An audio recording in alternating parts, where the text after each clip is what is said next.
que está súper en corto. Vamos a recordar la fuente que nosotros utilizamos, la de voltaje. En esta fuente de voltaje nosotros habíamos dicho que la parte que está encerrada en el cuadrito correspondía a nuestra fuente ideal de voltaje, y en ese caso nosotros estábamos separando el divisor del resto de la circuitería mediante un seguidor no inversor. El voltaje de referencia entraba a la entrada positiva del seguidor no inversor, separaba una de la otra debido a la alta impedancia del amplificador operacional, y entonces cuando nosotros tengamos a la salida el amplificador inversor, entonces ya podíamos nosotros tener el voltaje adecuado y variarlo si hacía falta, cambiando la relación de las ganancias. Ahora, en este caso, en el caso de la fuente de corriente, pues también se considera su realización en dos etapas. En la primera, nosotros vamos a considerar el voltaje de referencia a través del divisor de voltaje, como ya lo vimos, sabemos, separado por un seguidor no inversor. Y este voltaje que sale de aquí es el que va a controlar la corriente que está pasando a través de R1. Recordando que en el caso de ese circuito, R1 es el que nos está proporcionando la corriente para el resto del circuito. Aquí el detalle, este R1 es el que siempre nos va a estar, les digo, definiendo la corriente. Eso ya lo vimos casi desde el inicio, que maneja todo esto. El detalle es que esta corriente que se genera aquí, nosotros no la vamos a ver en este punto, sino hasta esta otra resistencia. En ese caso, en la resistencia de carga, que ya saben que en general llamamos RL, pues va a permitir variaciones en esa resistencia de carga. El hecho de que permita estas variaciones y la corriente se mantenga igual, significa que nosotros estamos teniendo ya una fuente de corriente.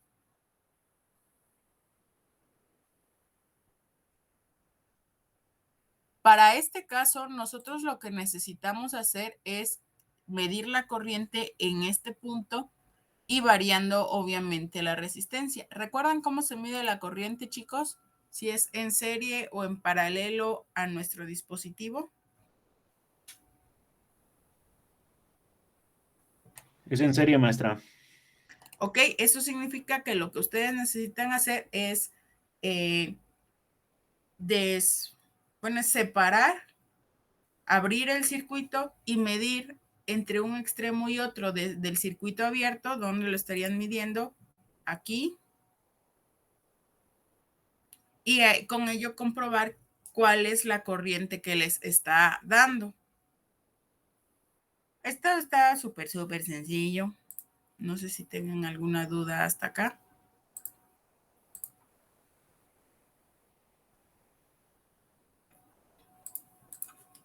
No, maestra. ¿Alguien tiene alguna duda?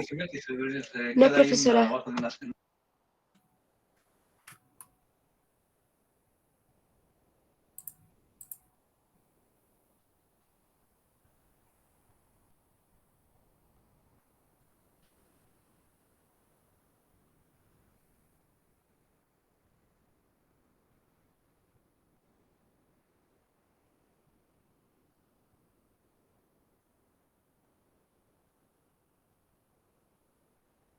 Ahora, chicos, el único tema que ya nos hace falta por ver es el amplificador de clase B. El amplificador de clase B principalmente se trabaja con transistores BJT. A partir de 2 o más transistores que están polarizados de tal manera que cada transistor solamente va a conducir medio ciclo. O sea, si estamos nosotros introduciendo una señal bipolar, es decir, positiva y negativa, nosotros vamos a tener en el amplificador clase B a la salida en uno de esos amplificadores la mitad positiva y en el otro la mitad negativa. ¿A qué me refiero con esto? a que nosotros lo que estaríamos teniendo es un circuito de este tipo. A ver, déjenme lo escribo.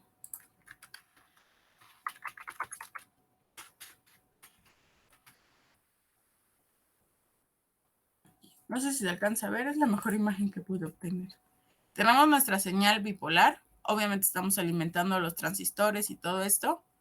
Tienen que ser de polaridad, bueno, de tipo invertido, o sea, uno es NPN y otro PNP. Esto para que únicamente un ciclo de voltaje circule por uno y el otro ciclo de voltaje circule por el otro.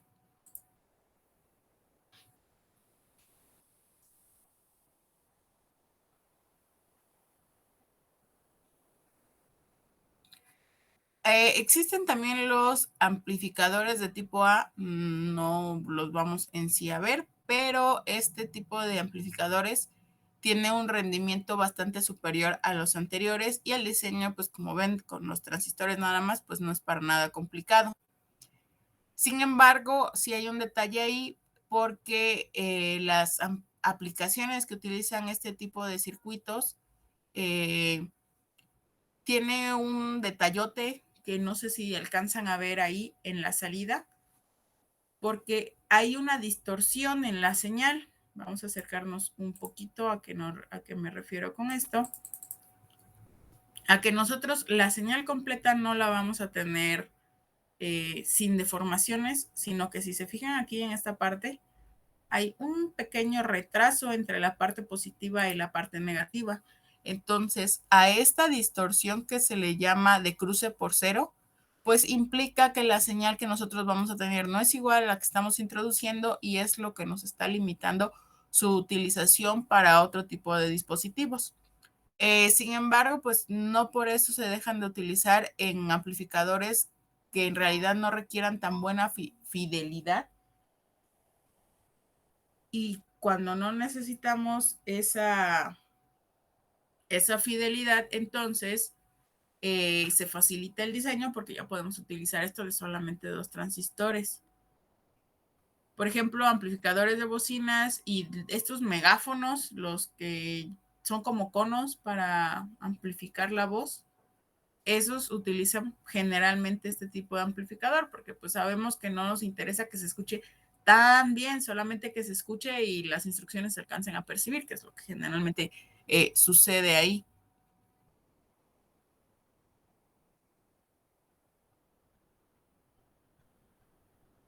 Esta configuración también se le conoce como push-pull al amplificador de clase B.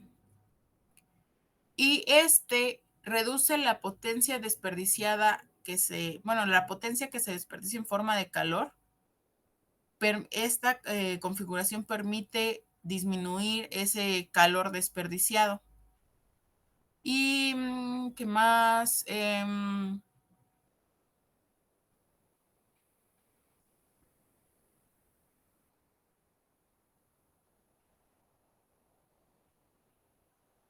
Ya vimos que los transistores que son, el hecho de que tengamos NPN y PNP se les conoce como transistores complementarios a esta configuración y reciben la misma señal de entrada en ambas, que es igual en magnitud, pero sabemos que la fase es opuesta entre ellos. Por lo tanto, el amplificador solamente nos amplifica los 180 grados del ciclo de onda de entrada, mientras que el otro va de 180 a los 360 del ciclo. Estas dos mitades que están, pues digamos, mitades entre comillas, que se amplificaron por cada transistor, van a ir hacia la resistencia de salida y en la resistencia de salida es donde nosotros estaremos viendo la señal, escuchando la señal completa, pues probablemente muy distorsionada. Quizá, y esto pues lo podemos ver, les decía, en los megáfonos, porque en los megáfonos enseguida se escucha una distorsión bastante importante. Amplificando este circulito de aquí que se refiere a la salida, es esto lo que nosotros estaríamos teniendo. El transistor 1, transistor 2 este transistor 1 se queda con esta parte del ciclo, el transistor 2 amplifica esta otra parte del ciclo y esta es la distorsión de la que les estoy hablando. Cada vez que estamos cruzando por 0 va a haber este pequeño como asentamiento y entonces nosotros pues vamos a terminar teniendo a la salida un sonido pues diferente al que nosotros estamos esperando. Los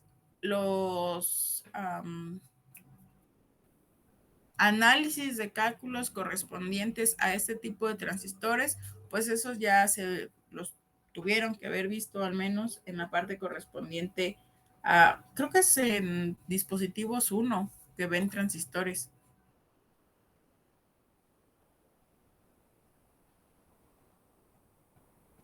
Ahí si se fijan, la configuración es en base común, entonces pues esos son los cálculos que ustedes tendrían que hacer para conocer el estado o el que tanto están amplificando la señal que van a tener al final.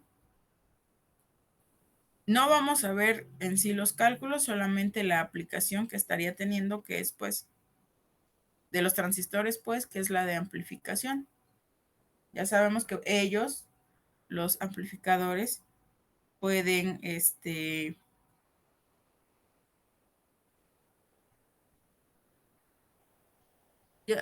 los amplificadores no, que los transistores pueden funcionar de 3 maneras diferentes. En modo amplificación, como es el caso, o en modo corte y saturación, que es cuando funcionan como interruptores. En este caso, pues estamos hablando nada más de la parte de amplificación. ¿Sí se entiende esta parte, chicos? ¿Hay alguna duda?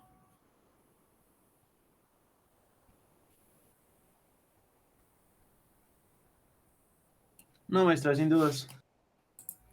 Ok, chicos, entonces, si no hay dudas, ya terminamos los temas. Nos vemos el día viernes para un examen de 2, 3 preguntas súper sencillo, que espero con el cual suban su promedio, para que ya no haya problemas para sus certificaciones. ¿Sí, chicos?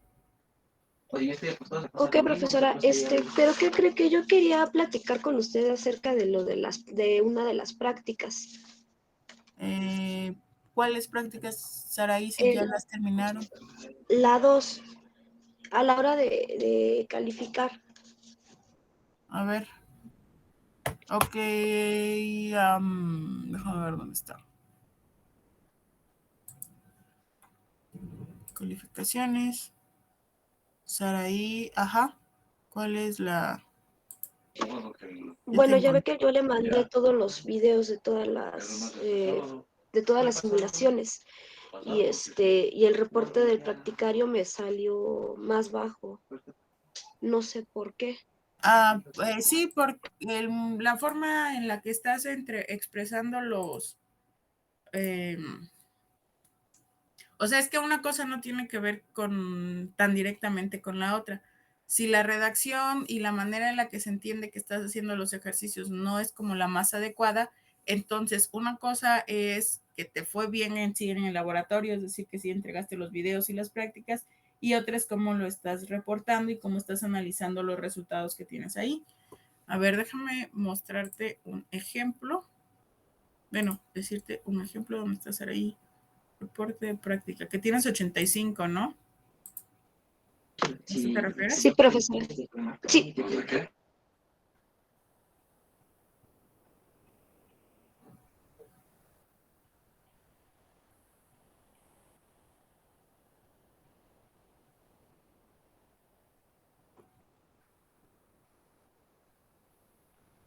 Déjame que lo encuentre.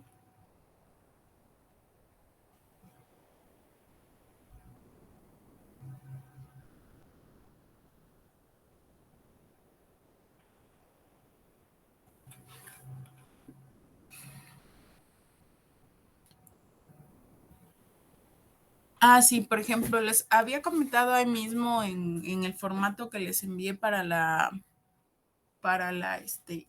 el reporte, que las tablas y las imágenes todas debían ser referenciadas, es decir, como en la imagen tal se muestra no sé qué cosa, En la tabla 15 se presenta el barrido de frecuencias, como se definió, y su gráfica corresponde a la figura 7, que es lo que estoy viendo aquí. Entonces, esa es una parte del formato que no se respetó.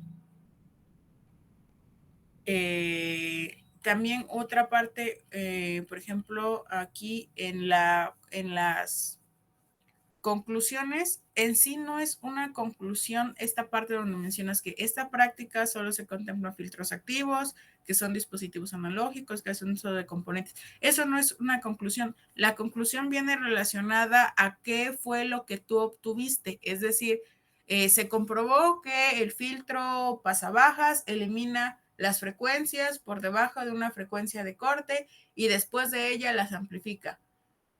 No sé, otra parte de esa misma conclusión sería, y también al variar el orden del filtro, se comprobó que el corte es que antes de la frecuencia de corte el decaimiento es menor que en uno de 20 decibeles, y lo mismo sucede para el de menos 60 con respecto al de 40, por ejemplo. Entonces te digo, en sí la parte de física, bueno, que es lo de las simulaciones, está bien, tienes 100 en todos, explicaste, bueno, tienes ahí con tu video y todo, la explicación está bastante bien, pero en la parte del reporte, pues sí falta un poquito, porque tan solo tampoco se alcanzan a ver las imágenes.